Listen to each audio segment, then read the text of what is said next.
जय हिंद साथियों। आपके बीच में त्रिकोणमिति का क्लास लेकर आ गया हूं जो मैथ के एडवांस के अंतर्गत आता है।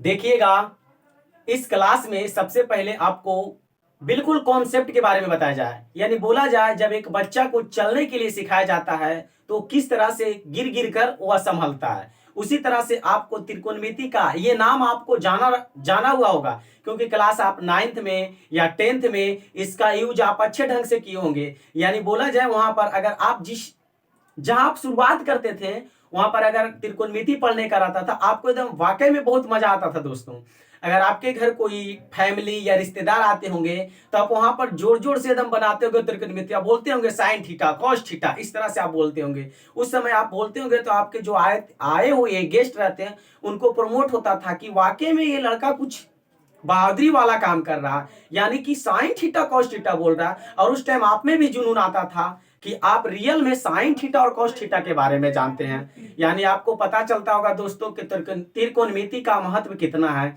और इस बोले तो इस चैप्टर यानी एडवांस के त्रिकोणमिति चैप्टर से कम हर एक एग्जाम में, यानी बोले तो एसएससी का जितना भी एग्जाम आपको बोले ग्रुप डी से लेकर यानी छोटा से बोले तो हाई लेवल तक के लेवल में आपको त्रिकोणमिति से आपको मैक्सिमम 5 नंबर या 6 नंबर पूछता है।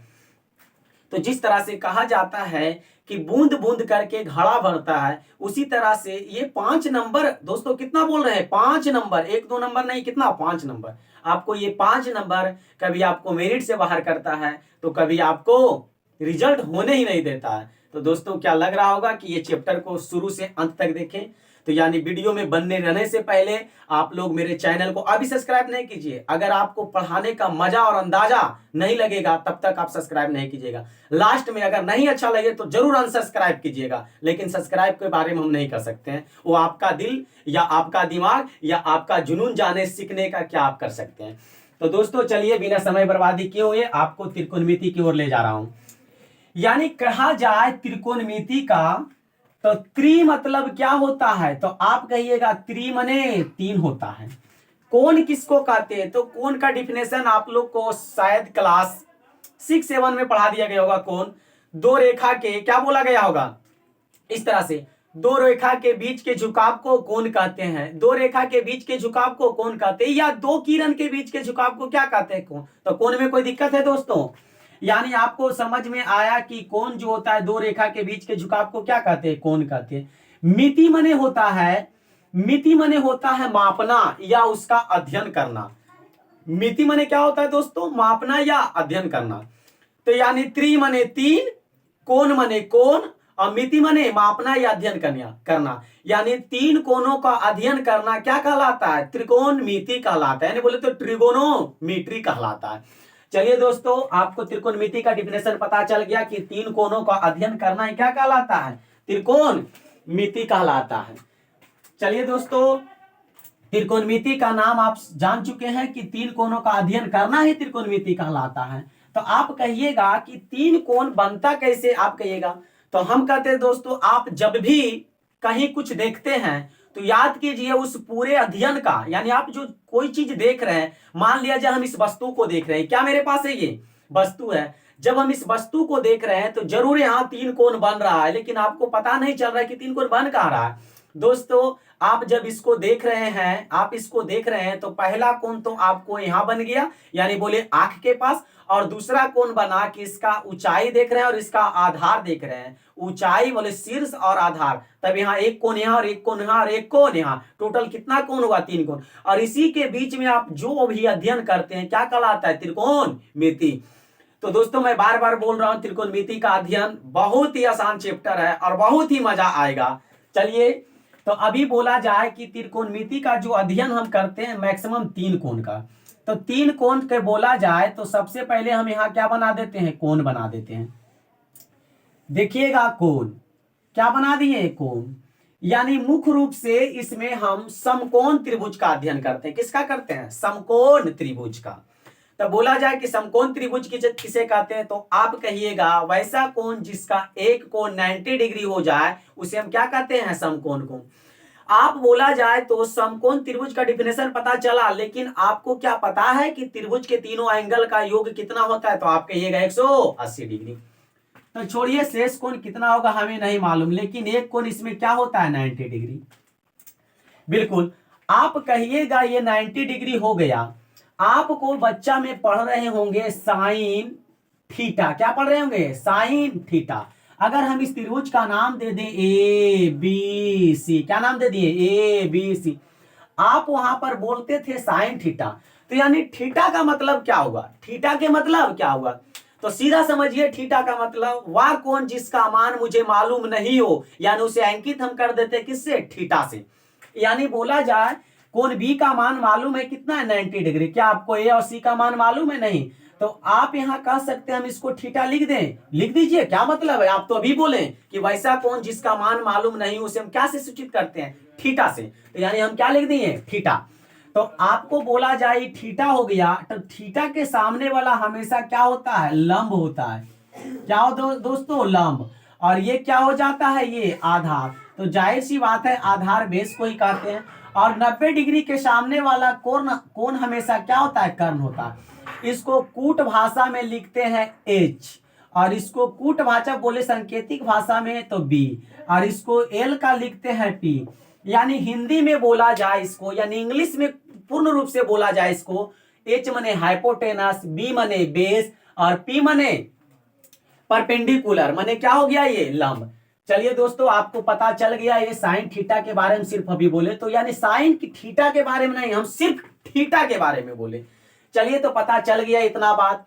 यानी कहा जाए आपको यहां से बोल सकता है कुछ भी कि समकोण त्रिभुज में कर्ण और लंब और आधार तो पता चल गया। आप कहिए कि हम थीटा नहीं लिखते, क्या ये इसको हम नहीं लिखते, हम इसको थीटा लिख देते। आपको पहले ही बता दिए हैं कि वैसा कोण जिसका मान मालूम नहीं उसे हम थीटा से सूचित करते हैं, इसका भी नहीं मालूम है, इसका भी नहीं मालूम, तो जब हम थीटा लेंगे तो इसके सामने वाला जो भुजा हो जाएगा वो क्या हो जाएगा, लंब, क्या हो जाएगा लंब, और इसका सामने वाला भुज, और ये क्या हो जाएगा इसका बेस, बेस बोले तो ये क्या हो जाएगा आधार।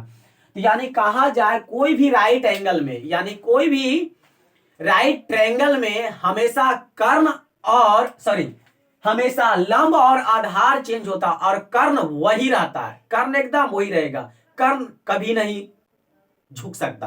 तो आप जानते हैं महाभारत के नाम में सुने होंगे कर्ण, सुने हैं ना, उसी तरह से कर्ण कभी नहीं बदलता है, बदलता कौन है, लंब और आधार।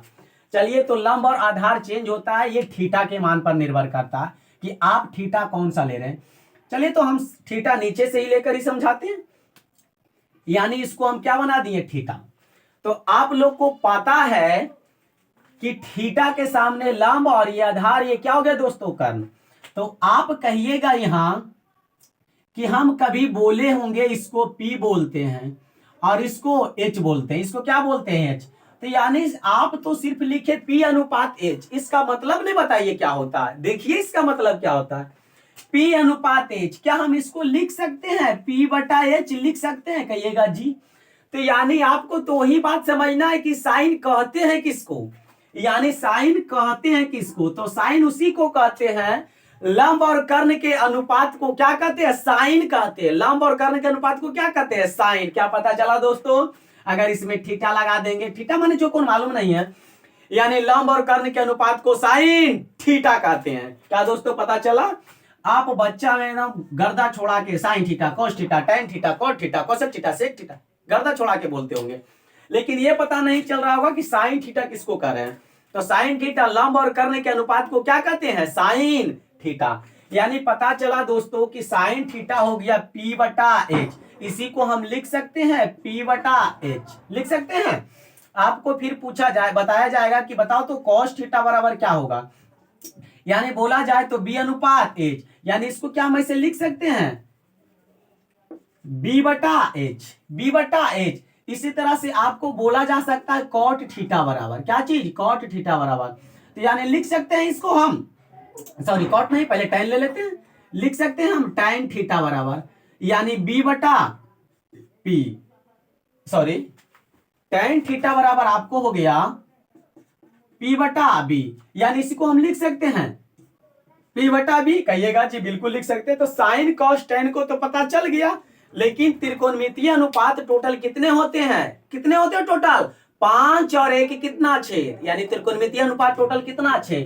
तो अभी आपको ये समझ में आ गया होगा लंबकर्ण। अभी हम आपको त्रिकोणमितीय अनुपात दिखाते हैं कि क्या होता है। चलिए, तो त्रिकोणमितीय अनुपात देखिएगा, टोटल बता रहे हैं 6 होता है। तो पहला हम लिख देते हैं त्रिकोणमितीय अनुपात sine theta, cos theta, tan theta, sine theta, cos theta, tan theta. उसके बाद हम आपको लिख रहे हैं यहां कॉसेक थीटा, सेक थीटा और कॉट थीटा। क्या क्या लिखे दोस्तों? साइन, कॉस, टैन, इधर लिख दिए कॉसेक, सेक, कॉट। तो आप कहिएगा कुछ समझ में नहीं आ रहा है, आपको एक तरफ ब्रैकेट में लिखे हैं और दूसरे तरफ कुछ खाली में लिखे हैं। तो यानी बताया जाए तो एक तरफ लड़का पक्ष है और दूसरे तरफ लड़की पक्ष है, एक तरफ वर है और दूसरे तरफ वधू। याद कराना मेरा एकदम सेकेंडों में काम है। देखिएगा दोस्तों, याद कैसे करना है। ये साइन का व्युत्क्रम बोले तो क्या हो जाता है? कौशिक। साइन का व्युत्क्रम कौशिक, कॉस का व्युत्क्रम क्या हो जाता है? सेक, और टैन का व्युत्क्रम क्या हो जाता है दोस्तों? कॉट। पता चल रहा है? यानी साइन का कौशिक, कॉस का सेक और टैन का क्या होता है? कॉट। तो यानी आपको अभी बता दिया गया होगा कि साइन थीटा बराबर आप बताएं कि P बटा H होता है। आप बताएं कॉस थीटा बराबर B बटा H होता है। आप बताइए टैन थीटा बराबर P क्या हो जाता है? P बटा B होता है। आप कहिएगा इसके बाद बताएं कॉसेक थीटा बराबर क्या चीज बताएं? Cosec theta. तो कॉसेक थीटा बराबर H बटा P होता है। आप बताएं सेक थीटा बराबर H बटा P होता है। आप बताएं कॉट थीटा बराबर B बटा P होता है। चलिए दोस्तों, अभी सिर्फ आपको फॉर्मूला बता जा रहा है। तो आप कहिएगा कि फॉर्मूला हम याद कैसे रखेंगे। तो आपको इसके लिए एक क्या है ट्रिक भी मैं बता सकता हूं। नहीं तो इसमें ट्रिक क्या लगाना है, आप इसको ऐसे ही याद रखना। साइन थीटा लंब बटे कर्ण, कॉस थीटा आधार क्या बोलेंगे? आधार बटा कर्ण, टैन थीटा लंब बटे आधार, और बाकी के उलट देंगे तो उसका क्या हो जाएगा? व्युत्क्रम। क्या हो जाएगा उसका? व्युत्क्रम। तो कहिएगा कि हमें तो एक बात पता चल गया, लेकिन हमें कोई पूछेगा कि साइन का व्युत्क्रम क्या है, तो इसका जवाब हम क्या देंगे? तो याद रखिएगा, साइन का व्युत्क्रम कॉस, साइन का व्युत्क्रम कॉसेक, कॉस का व्युत्क्रम सेक, टैन का व्युत्क्रम क्या बोलेंगे? कॉट। यानी आपको यहां पता चल गया। तो लेकिन यहां आप एक को बात बताते हैं, एक बात आपको बताएंगे कि बताइए तो कोई संख्या x है। क्या है? कोई संख्या x है। आप इसका व्युत्क्रम कीजिएगा तो पता है इसका व्युत्क्रम क्या होता है? 1 बटा x। अभी बोले कोई संख्या लेना और इसका क्या करना है? व्युत्क्रम करना है। तो आप कहिएगा जी कर दिए। आपको पता है कोई संख्या और उसके व्युत्क्रम का गुणनफल कितना होता है? नहीं पता? देखिएगा, कोई संख्या है और इसका व्युत्क्रम का गुणनफल किए तो कितना आया? 1। यानी आपको यहां से पता चला कि संख्या और उसके व्युत्क्रम का गुणनफल कितना होता है? 1 होता है। किसी संख्या और उसके व्युत्क्रम का गुणनफल 1 होता है। तो यानी आपको यहां पता चल गया। तो आपको यहां से हम ढेर सारा फार्मूला बनाना स्टार्ट करेंगे। त्रिकोणमिति फार्मूला के बिना क्या है? अधूरा है। त्रिकोणमिति फार्मूला के बिना क्या है? अधूरा है। तो आपको हम बोलेंगे कि साइन थीटा, क्या चीज? Sine theta into cosec theta बराबर क्या होता है? तो हम अभी बोले कि साइन का व्युत्क्रम कॉसेक और व्युत्क्रम का गुणनफल हमेशा कितना होता है? 1। तो आप कहिएगा जी हमें एक बात पता चल गया कि इसका 1 होता है। तो आप कहिएगा होता कैसे बताइए? तो देखिए बता देते हैं। साइन थीटा बराबर आपको बताया गया P बटा H, कॉस थीटा बराबर बताया गया H बटा P। आप इसको काट दीजिएगा तो सिर्फ 1 नहीं बचेगा। कहिएगा जी बचता तो 1 ही है। तो क्या पता चला कि व्युत्क्रमों का गुणनफल 1 होता है। इसी तरह से 2 फार्मूला और पैदा लेगा। यानी बोले तो cos theta into sec theta, cos theta into sec theta बराबर क्या हो जाएगा? 1। यानी ये हो गया आपका फार्मूला नंबर 2। उसी तरह से आपको हम लिख सकते हैं tan theta into cot theta बराबर 1। यानी आज के लिए फार्मूला नंबर कितना हो गया? 2।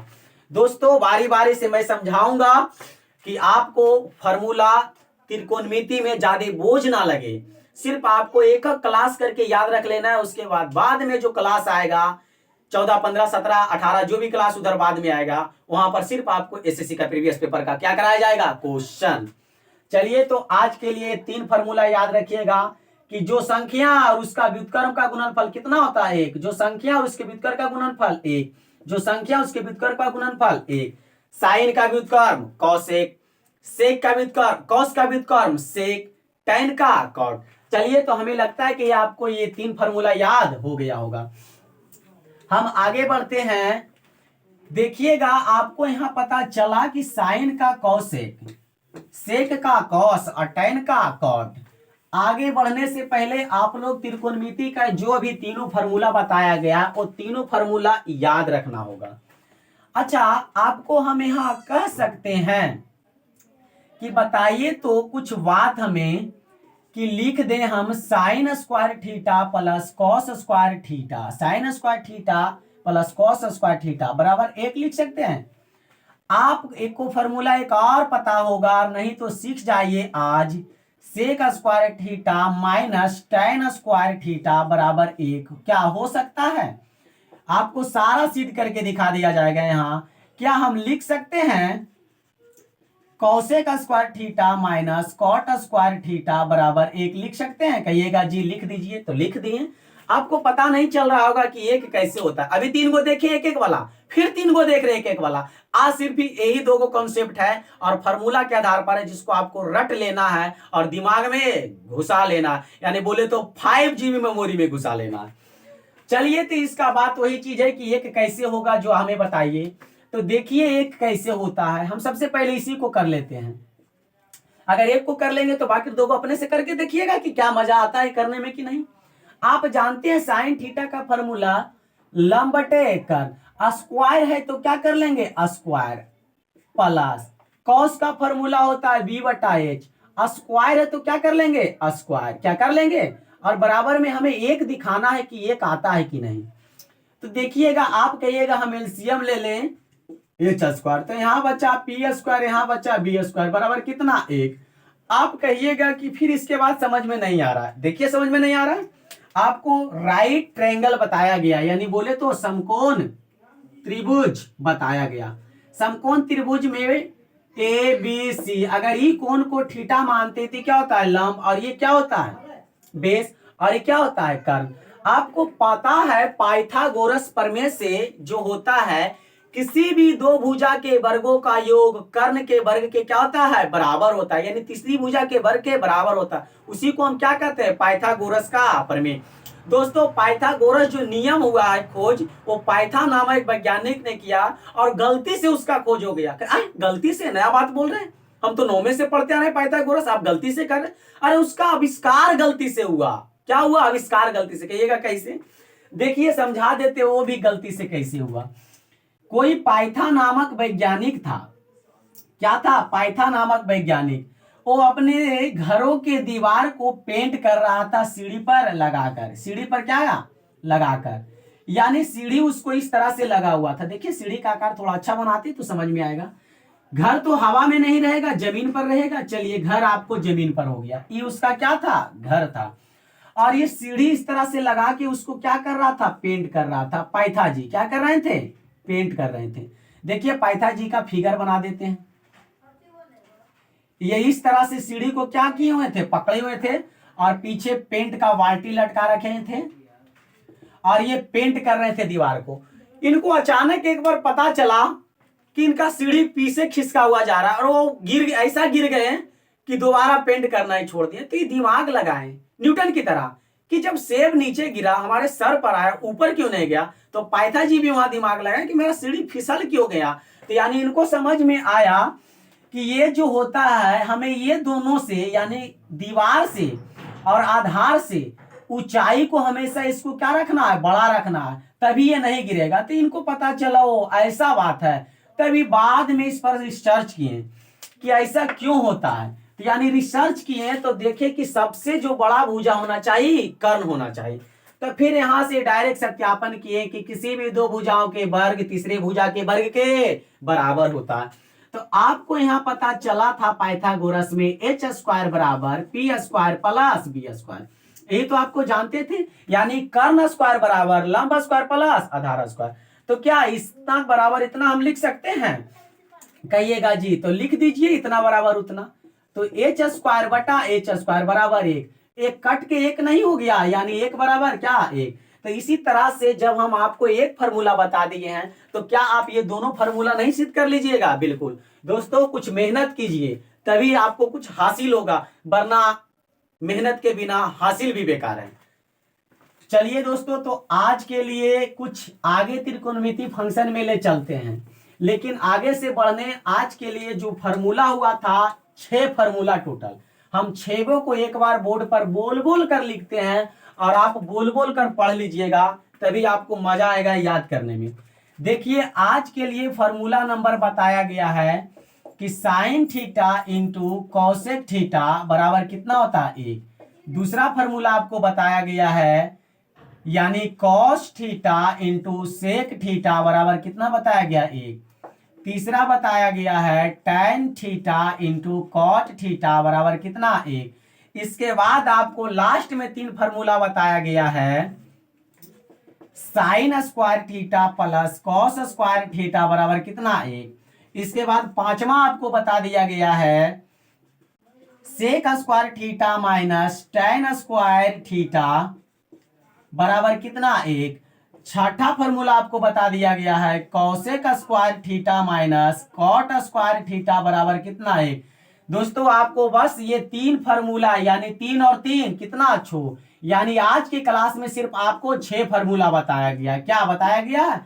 बस आपको सिर्फ यही 6 फार्मूला कंठस्थ रख लेना है याद, कंठस्थ नहीं दोस्तों, आपको सिर्फ रिवीजन ही काफी है, रिवीजन कीजिएगा आपको बिल्कुल आसान रहेगा। तो आज की क्लास में सिर्फ 6 फार्मूला बताया गया। इसी तरह से अभी कॉन्सेप्ट बाय कॉन्सेप्ट चलेगा, मैक्सिमम 5-6 वो कॉन्सेप्ट का क्लास चलेगा। उसके बाद त्रिकोणमिति का आप इतना आसानी से बनाएगा, मानो तो आप जिस समय बच्चे में आपका मुंह में दूध लेना चाहिए कि नाक में, उसी तरह से आपको समझ में आ जाएगा कि त्रिकोणमिति का कौन सा फार्मूला कहाँ यूज करना चाहिए। दोस्तों आज वीडियो थोड़ा लंबी हो रहे हैं, इसलिए मिलते हैं नेक्स्ट वीडियो में। जब तक के लिए जय हिंद।